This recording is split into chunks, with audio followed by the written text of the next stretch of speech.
Halo warga Nobar, kayak apa kabarnya bebuan pian hari ini? Kembali lagi bersama saya Mamang Tobi, sang pengangguran profesional yang kali ini akan membawakan film action terbaru 2025 menceritakan tentang salah satu kejadian di perang invasi Irak pada tahun 2006 di mana pihak Amerika melakukan bersih-bersih setelah Saddam Hussein melakukan tindakan terorisme pada tahun 2001.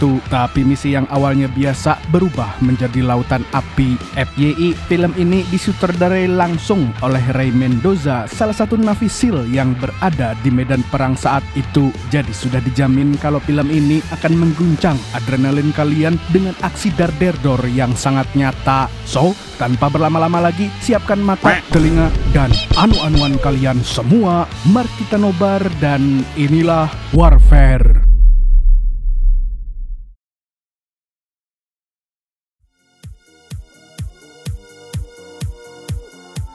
Berlatar pada 19 November 2006, film dimulai dengan pasukan Navy SEAL yang sedang nonton video cewek joget-joget. Mereka melakukan ini supaya rileks karena sebentar lagi akan menjalankan misi berbahaya.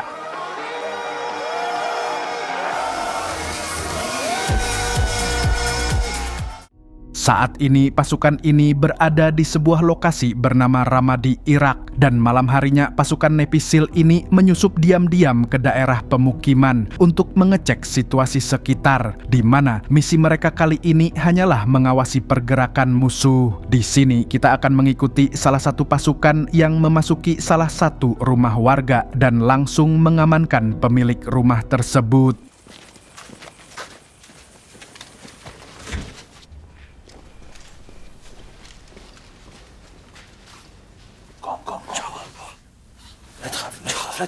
Melihat ada tembok di pintu atas, mereka pun membobol tembok tersebut yang ternyata di balik tembok itu ada warga lokal yang sedang bersembunyi. Namun untuk mematuhi aturan perang, pasukan ini pun melindungi warga sipil tersebut. Singkat cerita, rumah itu berhasil dikuasai pasukan. Mereka pun menyandera pemilik rumah supaya kalau ketahuan rumah itu tidak dibom karena ada warga sipil. Setelahnya rumah tersebut mereka gunakan sebagai tempat pengintaian. White shirt, dark tracksuit pants. White shirt, dark tracksuit pants. Building. He's gone. Kemudian kita diperkenalkan dengan para tentara yang ada di sana. Pasukan ini dipimpin oleh seorang kapten bernama Eric. Di tim ini ada Elliot dan Frank yang merupakan sniper, ada Ray Mendoza dan 3 orang lainnya. Di sini, Elliot bertugas untuk mengawasi pergerakan musuh dari jarak jauh dengan Frank yang akan membantunya. Sementara itu, Ray bertugas sebagai perantara komunikasi dengan pasukan Navy SEAL lainnya.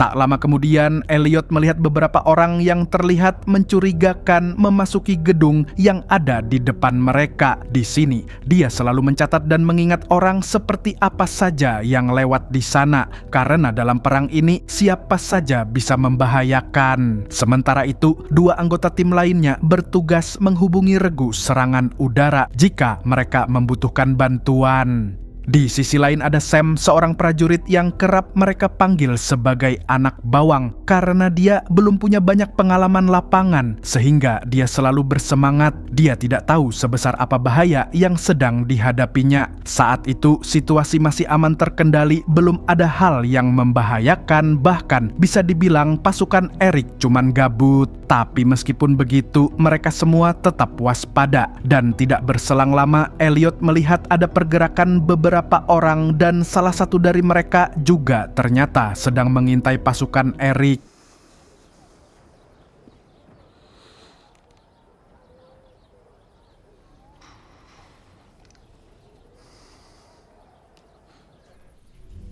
Selain itu, mereka juga mendengar suara berisik di luar sehingga Eric pun meminta bantuan drone untuk melihat lokasi tersebut. Namun saat mereka bersiap untuk menyerang, Eric mendapat kabar bahwa pasukannya tidak akan mendapat perlindungan udara. Jadi mau tak mau mereka harus memaksimalkan serangan darat.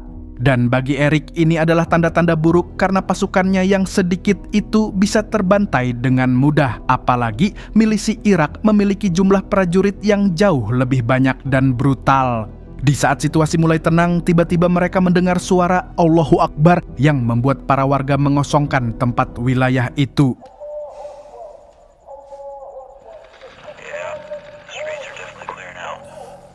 They say they call on all Muslims for jihad. Seketika tempat itu mendadak jadi sepi. Di sini, suara takbir bukan hanya panggilan sholat, tapi juga sinyal untuk membunuh tentara Amerika. Namun sejauh ini belum ada pergerakan dari musuh. Bahkan Elliot masih sempat ngaso karena belum ada ancaman. Dan untuk sementara Frank akan menggantikannya dalam memantau keadaan. Di sana Frank melihat 4 orang yang salah satunya membawa senjata api. Dan setelah itu ada beberapa orang lainnya yang tiba di sana. Sebenarnya Frank bisa menembak mereka semua. Hanya saja dia memilih untuk menunggu keputusan Elliot yang lebih senior. Namun saat Elliot kembali memantau, tiba-tiba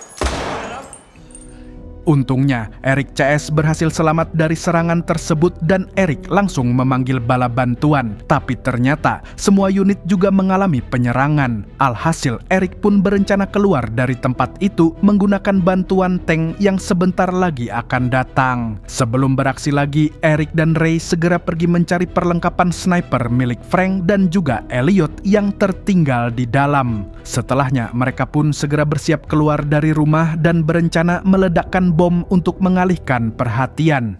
We're up. Copy. Go, Mac. Fire the hole.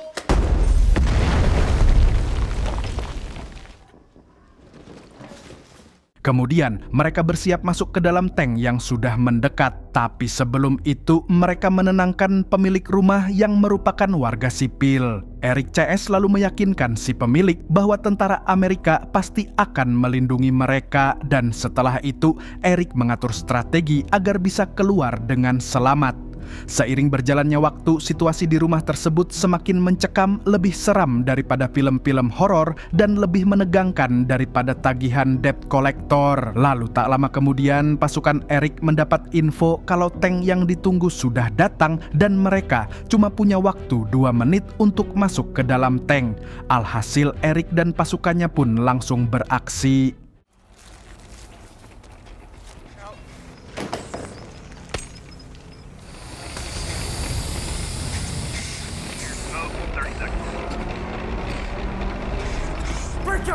Break out.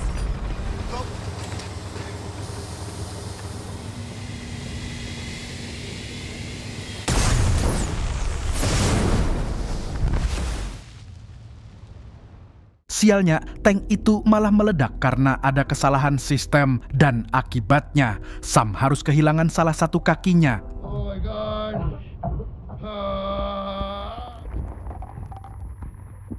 Sementara itu, Ray dan Eric masih sadar dan tidak terluka sama sekali karena mereka belum sempat masuk tank. Dan melihat pasukannya terluka membuat Eric sangat khawatir. Dia pun berusaha mengangkut anggota yang terluka sebelum pasukan musuh datang. Karena situasi kacau ini, mereka gagal untuk melarikan diri. Mau tak mau, mereka harus kembali masuk ke rumah pengintaian. Di sana, Sam meraung kesakitan karena lukanya yang sangat parah. Sedangkan di luar, Ray hanya bisa terpaku melihat Elliot yang nasibnya sama seperti Sam.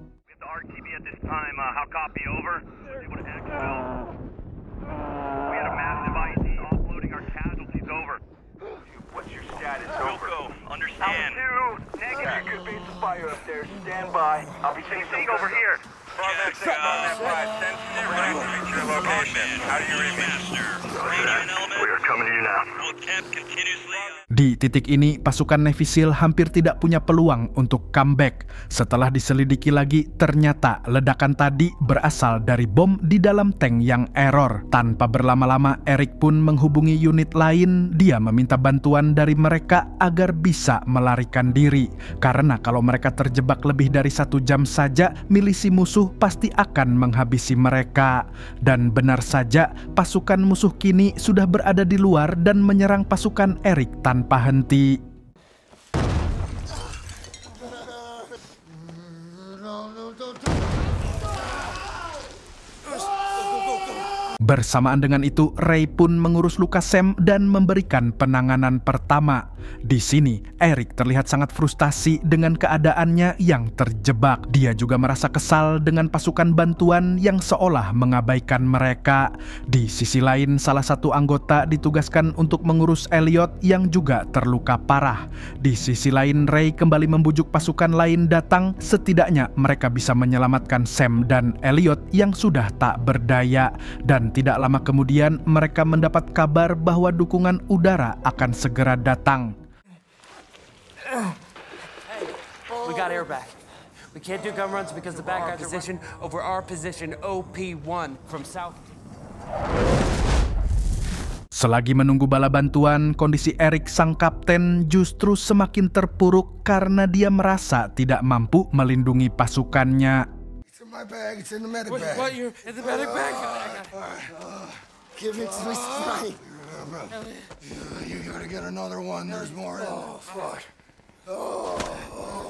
It's in your arm right now, all right? It's in your arm. You're good.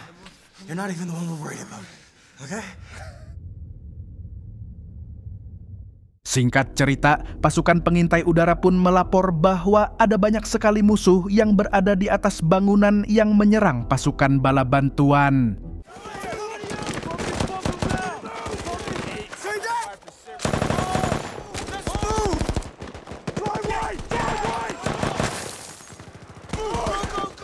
Pasukan ini dipimpin oleh Kapten Jake. Dengan cekatan mereka mengatur strategi menuju gedung tempat Eric sambil baku tembak dengan musuh.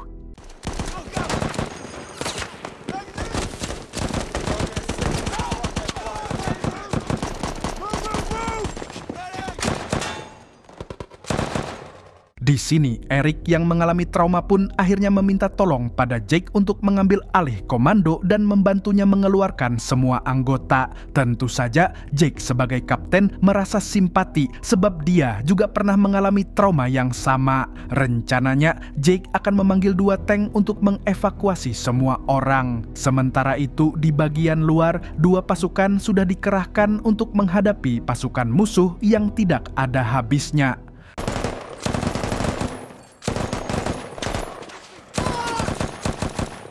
Awalnya, Jake tidak diizinkan untuk mengevakuasi karena jumlah tank mereka terbatas. Namun, Jake tetap memaksa demi keselamatan para prajurit. Kill them right now.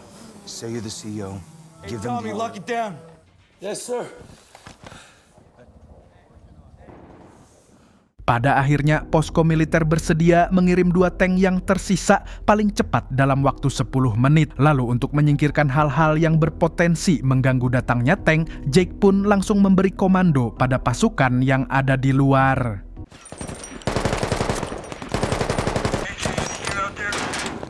There's gear in the street.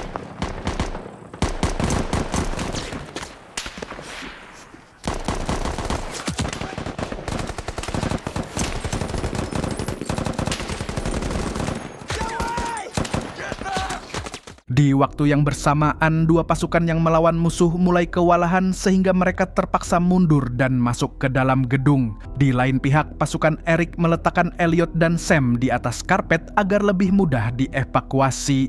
Dan tak lama setelah itu, akhirnya tank yang mereka tunggu tiba di sana. Tanpa membuang waktu, Jake pun membagi posisi mereka masing-masing dalam evakuasi ini. Dengan susah payah, akhirnya mereka berhasil membawa Sam dan Elliot masuk ke dalam tank. 2, 1. Let's move. 1, 2, 3.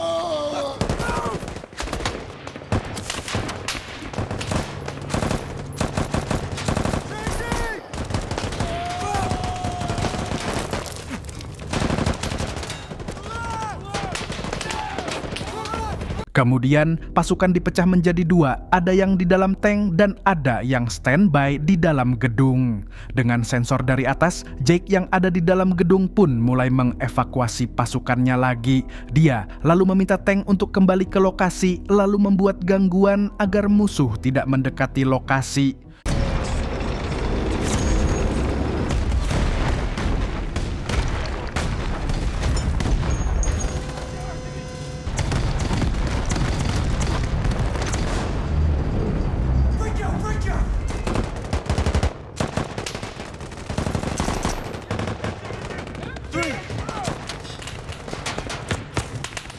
Akhirnya berkat strategi tersebut, pasukan Eric dan Jake berhasil melarikan diri dengan tank. Setelah semua pasukan Amerika pergi, keluarga pemilik rumah tadi hanya bisa pasrah melihat bangunan rumahnya yang sudah hancur lebur akibat perang itu.